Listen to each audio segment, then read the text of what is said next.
1940년대에 조국 대한민국의 교회는 초기의 교회의 모습이었죠.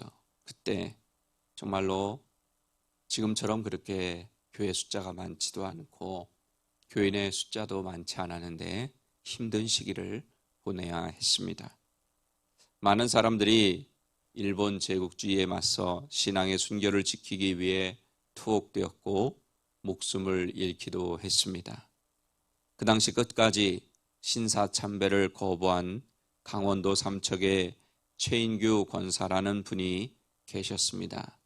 아마 이름을 들어보셨는지 모르겠습니다.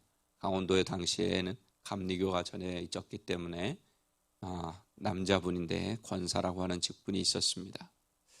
삼척의 그때 당시에 한 경찰서장은 끝까지 신사참배를 하지 않았던 최인규 권사에게 똥지개를 지우고 나는 신사참배를 하지 않은 최인규다 라는 글귀를 써서 가슴에 달게 하고는 거리로 끌고 다녔습니다. 그의 온몸에는 이미 모진 고문으로 인한 자국과 피로 물들어 있었습니다. 이것을 지켜보던 최인규 권사의 친구 가운데 한 사람이 경찰서장을 찾아가 부탁했습니다. 나는 최인규의 친구 차국성이요. 내 친구는 본래 정신이상자라 헛소리를 잘하오. 그러니 그를 풀어주시오. 친구의 말을 들은 경찰서장은 오히려 정신이상자는 최인규가 아니라 바로 당신이요. 예수를 믿으려면 최인규처럼 믿으시오. 신념을 가지고 말이오. 라고 대답했다고 합니다. 지금도 세계 곳곳에서 핍박을 받으며 신앙의 순결을 지키고 있는 사람들이 많이 있습니다. 하지만 신앙의 자유가 보장되어 있는 미국 또는 한국 교회의 볼을 보면서 신앙의 순결을 지키는 사람들이 점점 줄어들고 있다는 생각이 듭니다. 우리는 이 세대를 본받는 자가 아니라 다시 오실 주님을 바라보면서 우리의 신앙의 순결을 지켜나가야 할 줄로 믿습니다. 그래서 저는 오늘 본문 말씀에 의지해서 신앙의 순결이라는 제목으로 점점 진리를 버리고 세상과 타협하는 이 시대의 교회와 성도들인 우리에게 주시는 은혜를 나누고자 합니다. 오늘 본문은 하나님께서 이스라엘 백성들에게 종교적이고 도덕적인 순결을 요구하시면서 신앙의 순결을 강조하시는 말씀입니다. 즉 구별된 백성들이 세상의 악을 멀리하고 하나님의 계명을 순종함으로써 신앙의 순결을 지킬 것을 말씀하고 계십니다. 오늘 본문을 통해 우리가 이 세상 가운데 신앙의 순결을 지키기 위해 어떻게 살아야 하는지 생각해 보면 좋겠습니다. 첫 번째로 신앙의 순결을 지키기 위해서는 육체의 쾌락을 쫓지 말아야 합니다. 오늘 본문 16절, 17절 말씀을 보면 어떤 사람이 아직 약혼하지 않은 처녀를 꿰어서 동침을 하게 되면 결혼할 때 주어야 하는 납폐금, 즉 지창금을 주고 그 여자를 아내로 맞아들여야 한다. 이렇게 말씀합니다. 만일 처녀의 아버지가 그것을 싫어하면 그 지창금을 지불해야 한다. 이렇게 말씀하고 있습니다. 아직도 약혼하지 아니한 처녀와 동침한다고 하는 것은 육체의 쾌락을 절제하지 못한 결과입니다. 그리고 19절에 보면 짐승과 행음하는 자는 반드시 죽이라 말씀합니다. 이것은 인간의 최고의 타락상을 보여주는 변태적인 성행위를 묘사하고 있습니다. 이는 인간의 죄악이 얼마나 악한가를 단적으로 보여주는 동시에 심각한 성적인 타락상을 나타내고 있습니다. 이런 변태적인 성행위는 하나님께서 인간을 창조하신 목적에서 벗어난 배역한 행동이기에 더욱 가증스러운 것입니다. 요즘은 또한 동성애가 이슈가 되고 있죠. 마찬가지라고 생각합니다. 이러한 모습은 인간이 하나님께 경배드리기보다는 성적인 쾌락만을 추구하고 있다고 하는 증거입니다. 오늘날 인간들은 성적인 쾌락을 추구하기 위해서 많은 죄를 범하고 있습니다. 한순간의 육체적인 쾌락을 위해서 신앙을 버립니다.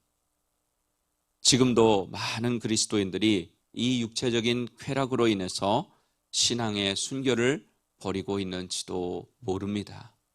오늘 성경이 간단하게 몇 가지를 말씀하셨지만 지금 수천 년이 지난 지금 우리에게도 똑같은 일들이 벌어지고 있다는 것 우리는 너무나 잘 알고 있습니다. 우리 하나님께서 그것을 금하신다고 하는 사실도 알고 있습니다. 그러므로 우리는 신앙의 순결을 지키기 위해서 육체적인 쾌락, 특별히 성적인 쾌락의 유혹을 잘 이겨내야 할 텐데, 그러기 위해서는 전에도 한번 말씀드렸지만 그런 유혹의 자리 가지도 말아야 하고 그런 것들은 피해야 합니다.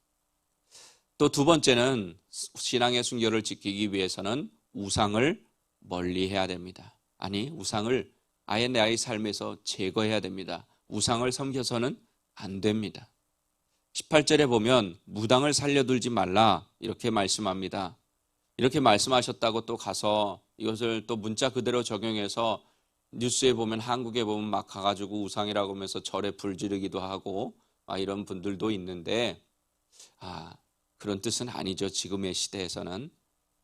그 당시 무당은 인간의 운명이나 또 지금도 마찬가지지만 장래일들을 알게 하기 위해서 특정한 물건 또 영적인 존재들을 교묘한 방법으로 다루어서 점을 쳤습니다. 이것은 무슨 뜻입니까? 무당을 살려두지 마라. 즉 삶의 중심이 하나님에게서 멀어지는 것을 아예 원초적으로 제거하라고 하는 것입니다. 우리가 아니라 사람들이, 특별히 믿는 사람들 중에도 무당을 찾아가고, 요즘은 점을 치는 사람들, 용하다고, 소위에 용하다고 하는 사람들 많이 찾아가잖아요. 거리낌 없이 찾아갑니다. 그 얘기는 무엇이냐 하면 내가 하나님 한 분으로는 만족하지 못하겠다는 뜻이에요. 나의 삶의 주인이 하나님이 아니시라는 거예요.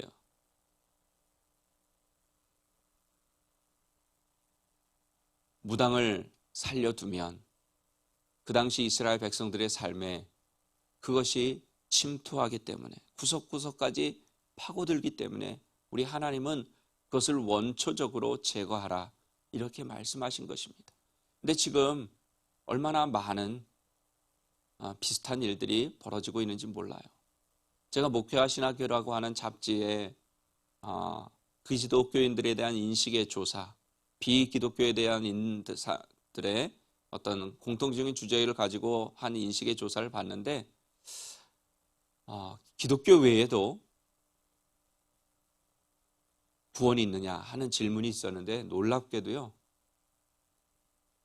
믿는 사람이나 믿지 않는 사람이나 똑같이 한 20% 이상이 다른 종교에도 구원이 있다, 이렇게 믿는다는 거예요. 믿지 않는 사람들이야 당연하겠지만 믿는 사람 중에서도 다른 종교에 구원이 있다. 이런 것들이 무엇을 말해주느냐? 바로 눈에 보이는 무당이 아니라 눈에 보이지 않는 그런 무당들, 하나님 외에 다른 우상들이 우리의 삶을 지배하고 있다는 겁니다. 전에 십계명의 말씀을 전할 때도 말씀드렸지만 우상은 눈에 보이는 형상을 가진 것만이 아니죠. 요즘은 눈에 보이는 것을 섬기는 그런 기독교인들은 없습니다. 그러면서 착각할지 몰라요. 하지만 그보다 더 무서운 우상들이 있죠. 하나님과 동등한 위치에 놓고 하나님과 저울질하는 그런 것들, 물질이 될 수도 있고 자녀가 될 수도 있고 성공이 될 수도 있고 어떤 높은 지위나 명예가 될 수 있는 모든 것들, 하나님과 동등된 위치에 있는 모든 것들이 우상이 될 수 있다, 그렇게 말씀을 드렸습니다. 이런 생각 또는 이런 우상을 섬기고 있다면 이미 우리의 신앙은 타락한 것이 됩니다. 하나님의 백성들은 자신의 삶 속에 우상의 요소를 제거하고 세상의 그 어떤 것보다도 하나님을 사랑함으로 신앙의 순결을 지켜야 할 줄로 믿습니다. 세 번째로는 이어지는 얘기이기도 하지만 하나님만 섬겨야 돼요. 20절에 보면 여호와 외에 다른 신에게 제사를 드리는 자는 멸하라 이렇게 말씀합니다. 우리가 신앙의 순결을 지키기 위해서는 하나님만 섬겨야 합니다. 하나님만 섬기고 다른 신도 섬겨서는 안 됩니다. 아까 잠깐 말씀드렸지만 그리스도인들이 종종 점을 보러 간다거나 토종 비결을 보러 간다는 소리를 듣습니다. 기가 막힌 일입니다. 어떤 사람이야 재미로 볼 수 있지 않느냐? 오늘의 운세 재미로 볼 수 있지 않느냐? 맞아요. 그러면 천만다행이죠.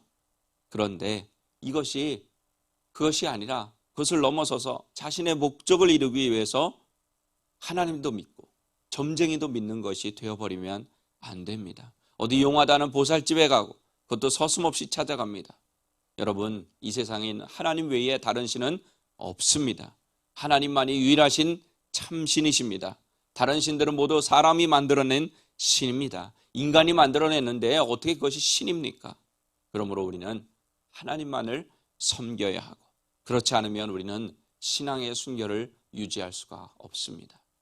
우리 사랑하는 오린교회 가족 여러분, 세월이 흘러갈수록 신앙의 순결을 지키기 위해 좁은 문을 선택하는 사람들의 숫자가 점점 줄어들 것입니다. 하지만 우리는 무슨 일이 있어도 그 진리의 길을 가야 합니다. 그 길이 주님이 가신 길이고 또 주님이 가라고 하신 길이고 생명의 길인 줄로 믿습니다.